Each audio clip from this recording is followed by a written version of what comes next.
been kind of struggling trying to figure out what I wanted to talk about, exhort on, and even Tanner asked me the other day, "Do you know what you're talking on?" I'm like, "Well, I got a couple of character studies that I've been kind of going over, but I mean, nothing to me was riveting about them. Not that there's not, but enough to really sit down and put pen to paper on it." Then Heather, when she got home, we were just kind of going through some stuff that she had seen, and she sent me this article, and it's just something that really struck a chord with me. I don't know why, but it just happened to be just time and place, but it really struck a chord with me, and I thought, that's a hook. That's something that I think I can hopefully add to and make us really think. And what we're to do here on Sunday is to exhort, and that's just to uplift and to redirect our minds and our hearts to those things that are important. And hopefully it gives us a uh, a beacon of a point of reflection on past, present, and future. So I titled this Faith and Legacy. And our scripture reading is going to be Hebrews chapter 11, the faith chapter. So if we would please turn to Hebrews 11. And one of the things that we need to understand as we're reading these things, these details of everything that we're reading, word to word, is very, very important. And so when it comes to our faith and when it comes to legacy, um, details can't be left out. You can't just be big picture because you don't learn from big picture. You learn from the details. So starting at verse 1, and we're going to continue through the entire chapter. And this is one of my favorite verses here because it says so much with so little. Now, faith is the substance of things hoped for, the evidence of things not seen. For by it the elders obtained a good report. Through faith, we understand that the worlds were framed by the word of God, so that things which are seen were not made of things which do appear. By faith, Abel offered God a more excellent sacrifice than Cain, by which he obtained witness that he was righteous, God testifying of his gifts, and by it, being dead, yet speaketh. Think about that, because we're going to come across that again. By faith, Enoch was translated that he should not see death, and was not found, because God hath translated him. For before his translation, he had this testimony that pleased God, that he pleased God. But without faith, it is impossible to please him. For he that cometh to God must believe that he is, and that he is a rewarder of them that diligently seek him. By faith, Noah, being warned of God of things not seen as yet, moved with fear, prepared an ark to the saving of his house, by the which he condemned the world and became heir of the righteousness which is by faith. By faith, Abraham, when he was called to go out into a place which should receive, should, after receive for an inheritance, obeyed, and he went out, not knowing whither he went. By faith, he sojourned in the land of promise, as in a strange country, dwelling in tabernacles with Isaac and Jacob, the heirs with him of the same promise. For he looked for a city which hath foundations, whose builder and maker is God. Through faith also Sarah herself received strength to conceive seed, and was delivered of a child when she was past age, because she judged him faithful who had promised. Therefore sprang there even of one, and him as good as dead, so many as the stars of the sky in multitude, and as the sand which is by the seashore innumerable. These all died in faith, not having received the promise, but having seen them far off, were persuaded of them and embraced them, and confessed that they were strangers and pilgrims on the earth. For they that say such things declare plainly that they seek a country. And truly, if they had been mindful of that country from whence they came out, they might have had opportunity to have returned. But now they desire a better country, that is, an heavenly. Wherefore God is not ashamed to be called their God, for he hath prepared for them a city. By faith Abraham, when he was tried, offered up Isaac, and he that had received the promises offered up his only begotten son, of whom it was said, that in Isaac shall thy seed be called, accounting that God was able to raise him up even from the dead, from whence also he received him in a figure. By faith Isaac blessed Jacob and Esau concerning things to come. By faith Jacob, when he was dying, blessed both his sons of Joseph, and worshipped, leaning upon the top of his staff. By faith Joseph, when he died, made mention of the departing of the children of Israel, and gave commandment concerning his bones. By faith Moses, when he was born, was hid 3 months of his parents, because they saw he was a proper child, and they were not afraid of the king's commandment. By faith Moses, when he was come to years, refused to be called the son of Pharaoh's daughter, choosing rather to suffer affliction with the people of God than to enjoy the pleasures of sin for a season, esteeming the reproach of Christ greater riches than the treasures in Egypt, for he had respect unto the recompense of the reward. By faith he forsook Egypt, not fearing the wrath of the king, for he endured as seeing him who is invisible. Through faith he kept the Passover and the sprinkling of the blood, lest he that destroyed the firstborn should touch them. By faith they passed through the Red Sea as by dry land, which the Egyptians, essaying to do, were drowned. By faith the walls of Jericho fell down, after they were compassed about 7 days. By faith the harlot Rahab perished not with them that believed not, when she had received the spies with peace. And what more shall I say? For the time would fail me to tell of Gideon, and of Barak, and of Samson, and of Jephthah, of David also, and Samuel, and of the prophets, who through faith subdued kingdoms, wrought righteousness, obtained promises, stopped the mouths of lions, quenched the violence of fire, escaped the edge of the sword, out of weakness were made strong, waxed valiant in fight, turned to the fight the armies of the aliens.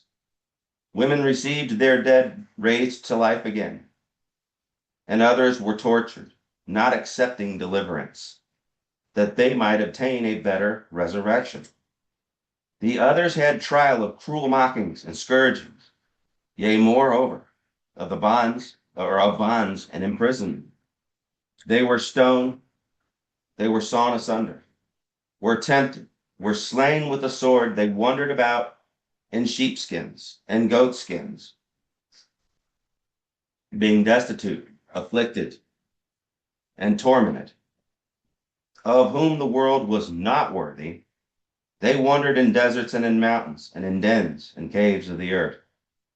And these all, having obtained a good report through faith, received not the promise, God having provided some better thing for us, that they without us should not be made perfect. Now, there are lessons galore that can be lifted from this chapter.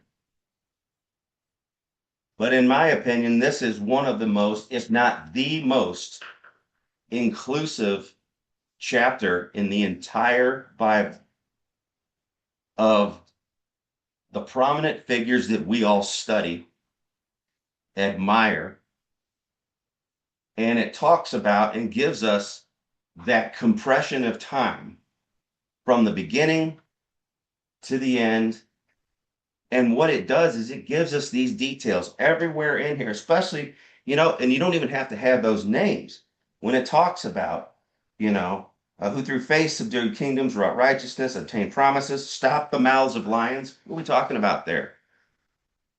Quench the violence of fire, being sawn asunder, being in the wilderness, wearing sheepskins and goat skins.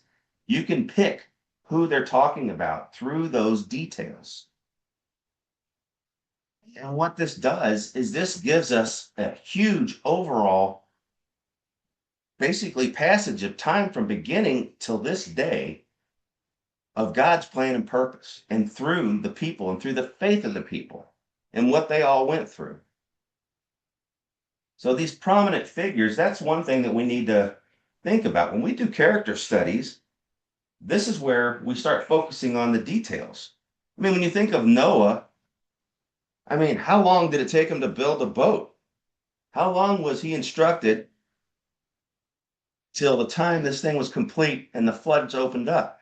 And you got to imagine that amount of time. There's a lot going on within Noah that we don't get to know about. But we can sure relate to if we're doing something that everyone else is seeing a little off or a little whack, I'm sure at times he was probably thinking, wow, this is kind of getting old.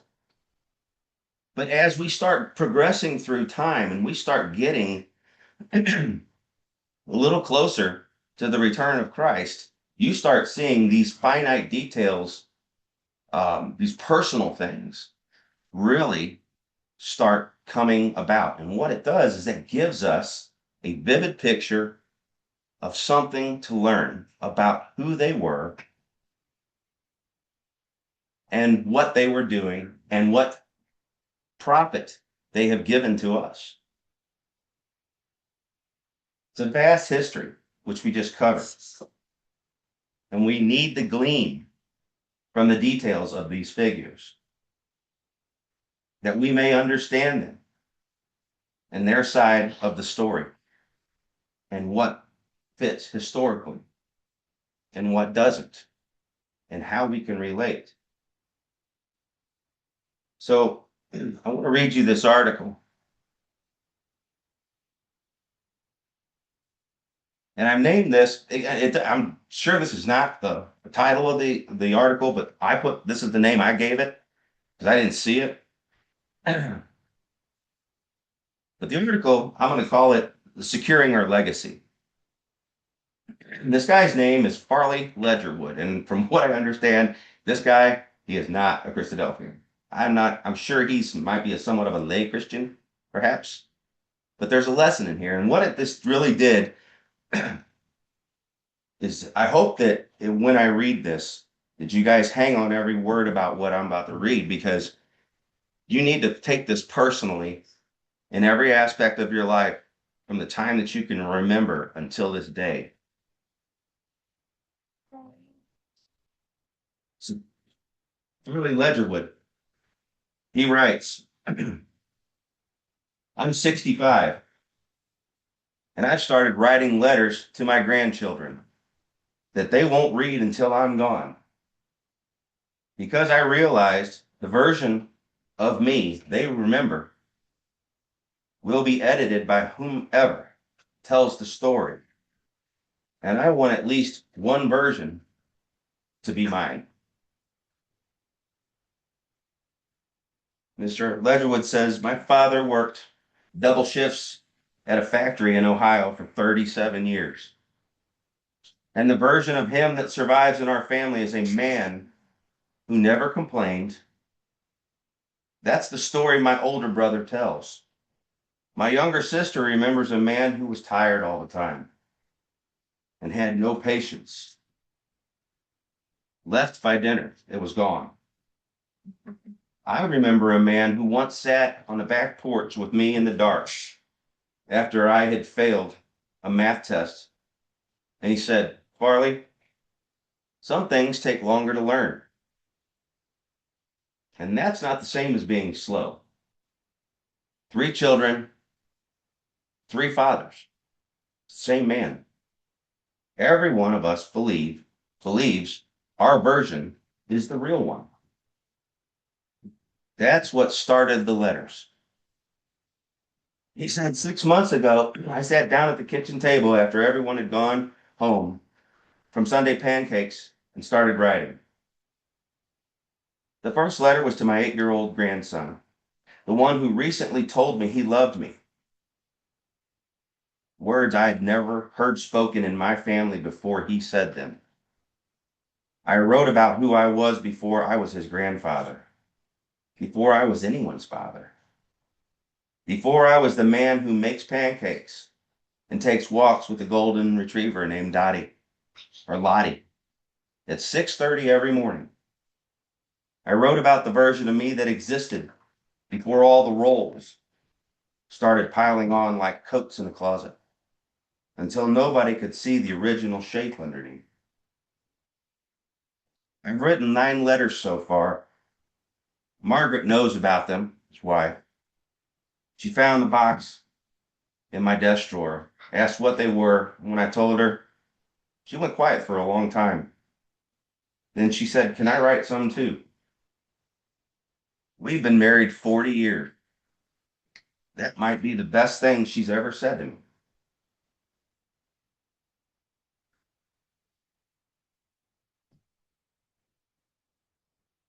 This is why memory belongs to the storyteller, not the subject. Here's something I've been thinking about since I started seeing a therapist 6 months ago. The person a family remembers after they're gone is a composite.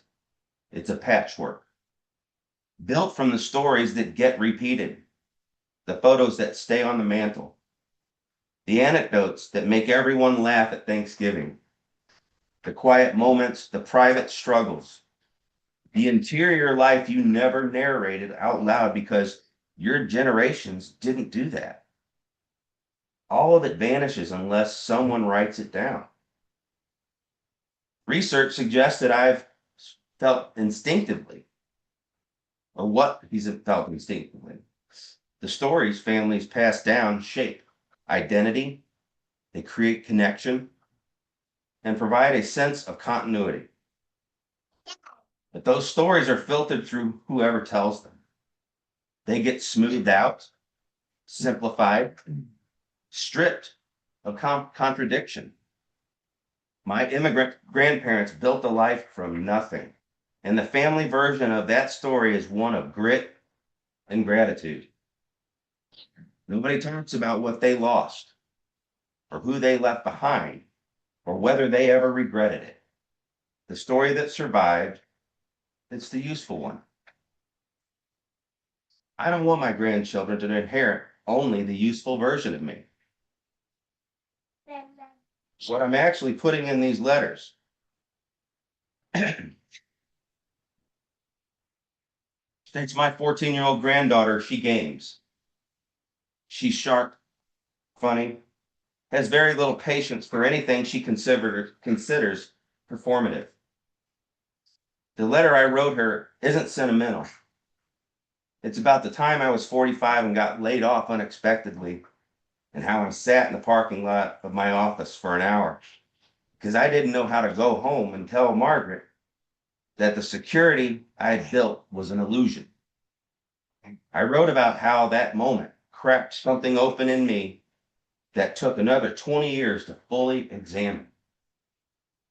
I wrote about being invisible beneath the provider role, a role I played so completely that I even forgot there was a person under there. I wrote about how I missed Sarah's school plays and Michael's soccer games, and how I told myself it was for them, and how that was both true and also a convenient excuse to avoid the emotional messiness of being a parent and being present. For my youngest grandchild, who is 4 and deaf, I'm writing a letter I'll also translate into something visual. I haven't figured out the format yet, but I want her to know that learning the basics of sign language for her taught me something about communication I should have understood decades ago. The words matter less than the effort to reach someone in the language they can actually receive. For the grandson who taught me he loved me out loud, I wrote about the first 60 years of my life when nobody in my family said those words. And how simple his sentence broke a generational pattern that I thought was permanent. I want him to know someday that he did that an 8-year-old changed a 65-year-old man. Another point, the psychology of why we edit the dead, those that have passed on. We do this to everyone.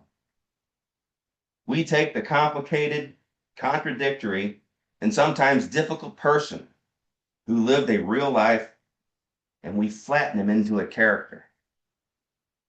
The gruff but loving patriarch, the long-suffering wife, the quiet one, the funny one.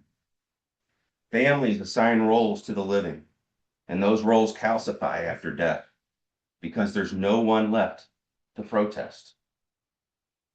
Research has shown that our memories are not fixed recordings, they're reconstructions, shaped by perspective, emotion, and the stories we've been told about ourselves. If our own memories of our own lives are this malleable, how accurate can someone else's memory of us possibly be? My mother died several years ago, he says, and within a year, the family had already begun the editing process. The difficult parts of who she was started fading. The frustrations, the arguments about money during tight times, the way she could go silent for days when she was so upset. What remained was a saint who held the family together. And she did hold the family together.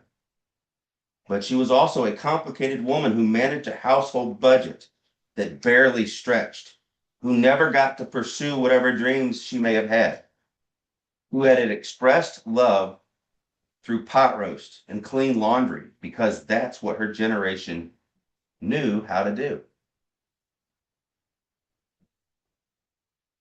I don't want to be denied, or I don't want to be edited into a saint or edited into a lesson. I want to be remembered as a whole person. He states what he has learned from 5 years of journaling.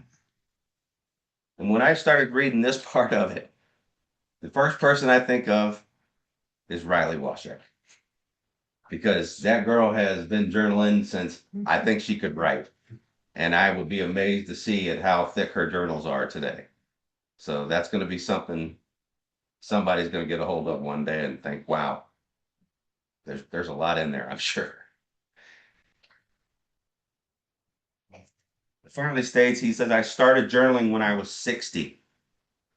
Every evening before bed, I sit down and I write about the day. Most of it is mundane. The walk with Lottie, the Wednesday coffee date with Margaret, what I'm reading, what I'm worried about. But over 5 years, those entries have accumulated into something I didn't expect.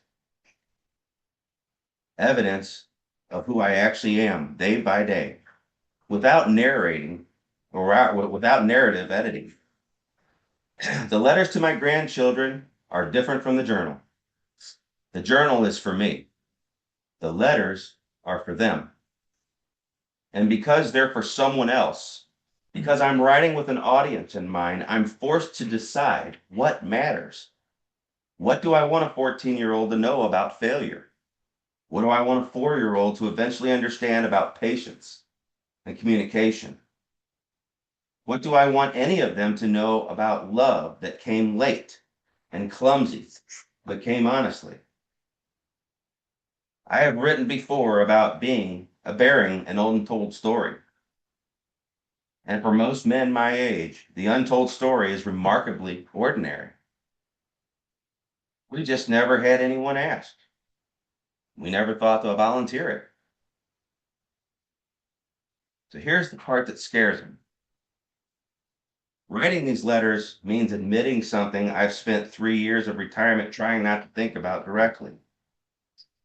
I will not be here forever, and the window for shaping how I'm remembered is closing. I overheard my youngest, Emma, on the phone a while back, saying something about planning a trip before he can't travel anymore. My children have already started rehearsing for my absence, and that's their right.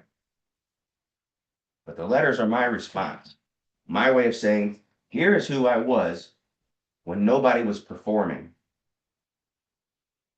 Here's the version that didn't make it into the family stories because it wasn't dramatic enough, or funny enough, or clean enough to repeat. Here is the man who nearly lost his marriage in the 50s and fought to keep it. In his 50s and fought to keep it.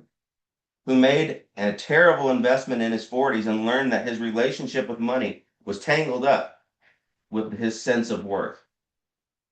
Who got into a fight with his brother that lasted 2 years over something neither of them can fully remember, and who learned forgiveness the hard way by needing it himself.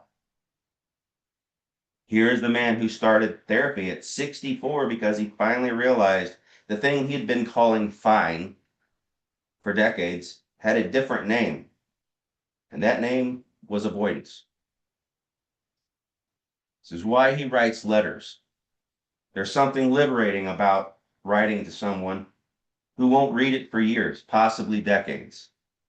You can be honest in a way that face-to-face conversation does not allow, especially when you're talking to a child or a teenager.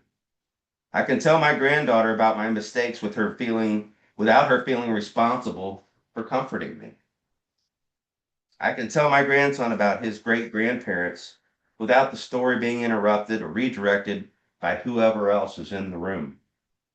The letters are the one version of me that nobody else gets to edit.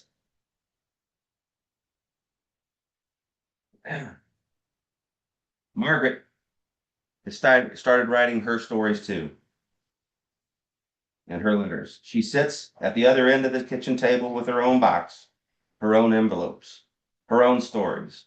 We don't read each other's letters, and that feels important. We've spent 40 years building a shared narrative of our lives together, and these letters are, are where we each get to tell the parts that belonged only to us. I don't know how many letters I'll write before I'm done. I don't know if my grandchildren will read them and feel closer to me or confused by me or annoyed that their grandfather was this sentimental about it all. And that's fine. The point was never to control how they feel. The point was to make sure that among all the versions of Farley that circulate after I'm gone, at least one of them came from me. Every Sunday I make pancakes. Every morning I walk the dog. Every evening I write in my journal. And once or twice a week now I sit down and I write a letter to someone who doesn't know yet that they'll need it. And that feels like enough.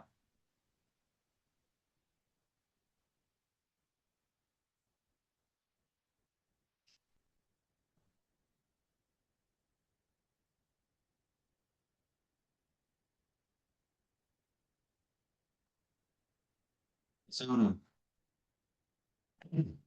it's lengthy but very informative and very detailed. And it should have hit you in the heart just a little bit. This story, just a quick summary, the 65-year-old writer named Farley Leggerwood, he realizes that when people die, their grandchildren's idea of who they are or who they were will still depend on how others tell the story. So they began writing letters, honest, personal letters, to ensure that their grandchildren hear a true version of their life and their heart. And this mirrors a spiritual truth that if we don't intentionally pass on our faith, thank you, the world will remember history for us. A couple key lessons here that we need to lift from this article. First, everybody leaves a story behind.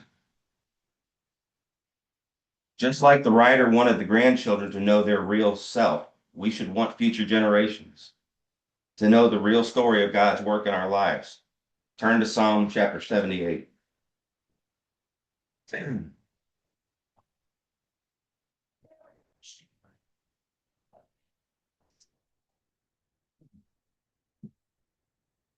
Psalm 78, verses 1 through 8. Give ear, O my people, to my law. Incline your ears to the words of my mouth. I will open my mouth in a parable. I will utter dark sayings of old, which we have heard and known, and our fathers have told us. We will not hide them from their children, showing to the generations to come the praises of the Lord and his strength and his wonderful works that he hath done. For he established a testimony in Jacob and appointed a law in Israel, which he commanded our fathers, that they should make them known to their children, that the generation to come might know them, even the children which should be born, who should arise and declare them to their children, that they might set their hope in God and not forget the works of God, but keep his commandments, and might not be as their fathers, a stubborn and rebellious generation, a generation that set not their heart aright, and whose spirit was not steadfast with God.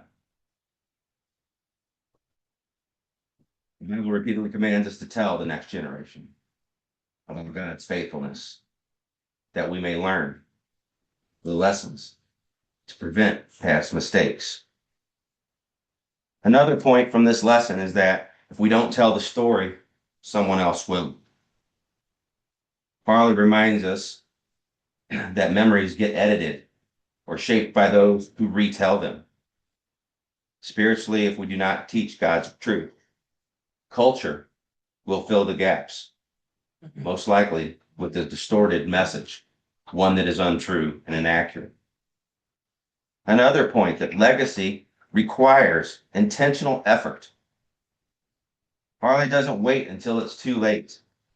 He wanted to start writing it down now. And likewise, faith is passed down through things like conversations, modeling, prayer, and intentional storytelling, not leaving out the details, even if the details at times are not all that popular. Another thing is that love motivates legacy. These letters were an act of love meant to create connection beyond the author's lifetime. Our pursuit of spiritual legacy is also an act of love, one that points hearts to Christ long after we're gone. Let's look at a few of the biblical connections. Turn to Deuteronomy chapter 6.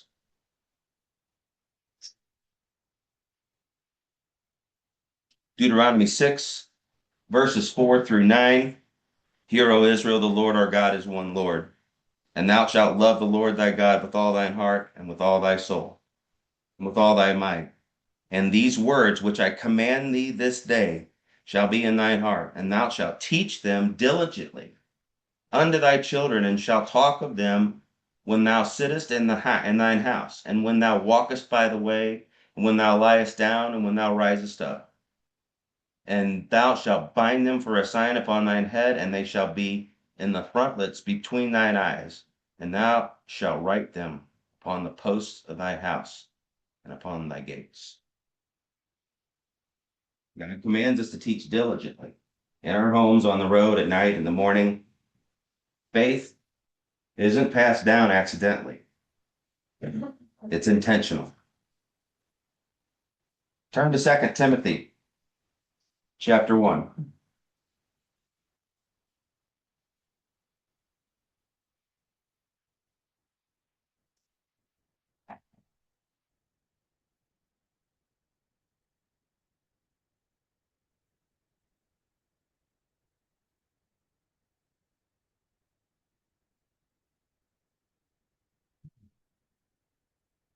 2 Timothy chapter 1, verses 2 through 5. To Timothy, my dearly beloved son, grace, mercy, and peace from God the Father and Christ Jesus our Lord. I thank God whom I serve from my forefathers with pure conscience, and without ceasing I have remembrance of thee in my prayers night and day, greatly desiring to set thee, or to see thee, being mindful of thy tears, that I may be filled with joy. When I call to remembrance the unfeigned faith that is within thee, which dwelt first in thy grandmother Lois and thy mother Eunice, and I am persuaded that in thee also. Just letting us know that Timothy's faith came through his grandmother and his mother. God honors the faithfulness of the generations and honors that being passed down. So what is a legacy? It's something handed down. It's a footprint, an endowment, money, property, traditions, or long-lasting impacts of the past events, not to be confused with a legend. And that's what this is about. The responsibility of making sure that what we leave behind is correct and true, good or bad. As mentioned before, if we don't do it, someone else or the world will do it for us. We have faith in the legacies that we confide in to learn and reconfirm and bolster our faith. It's the details. Those are what's important. They are what make the legacy personal, and they make it personable. The more we read of the history and of the prominent figures we read of in the faith chapter, the more we understand their legacy. And they come alive. And they become personal. And our ability to relate and learn from them. Let's look at an example that Peter speaks to this effect and pay attention to the details given. Turn to Acts chapter 2.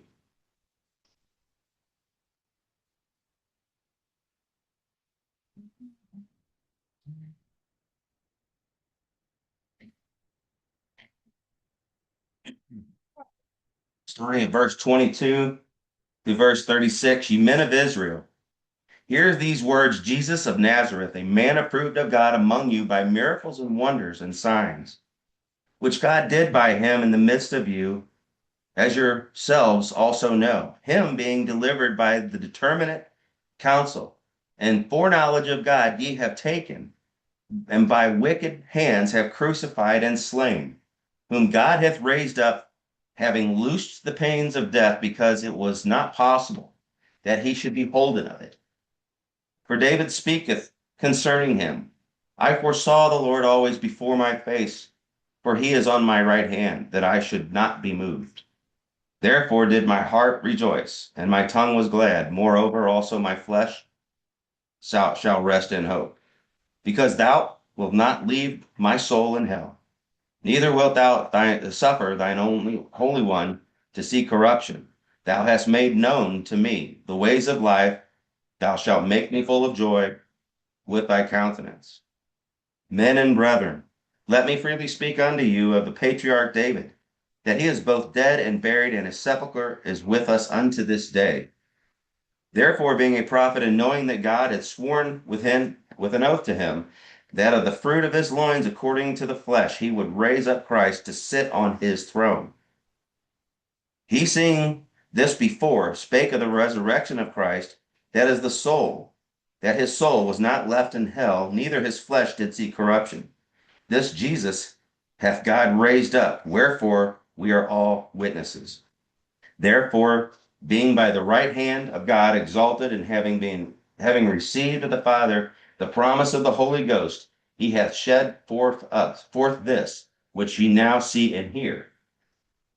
For David is not ascended into the heavens, but he saith himself, the Lord said unto my Lord, sit thou on my right hand until I make thy foes thy footstool. Therefore, let all the house of Israel know assuredly that God hath made that same Jesus whom ye have crucified, both Lord and Christ. So consider these two legacies. One, David has ceased. He is asleep and in his grave to this day. The other, Christ, continues to this day and forever. Yet the common thread that they both have is they're both still teaching, because we have their recorded faith, we have their record, we have their legacy. And that's those details that you have to pay attention to. Because every time we go back and we read again and again, those details start to come 3D off of the paper and off of our pages. And they create something that we can relate to.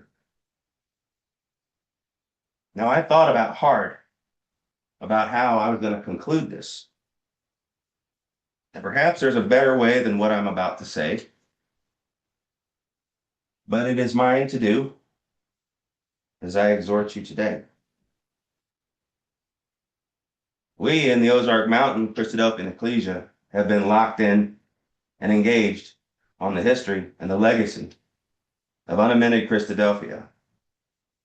Outside of our studies, my mind drifts to what I have personally witnessed, where we used to be, where we are today, and where are we headed.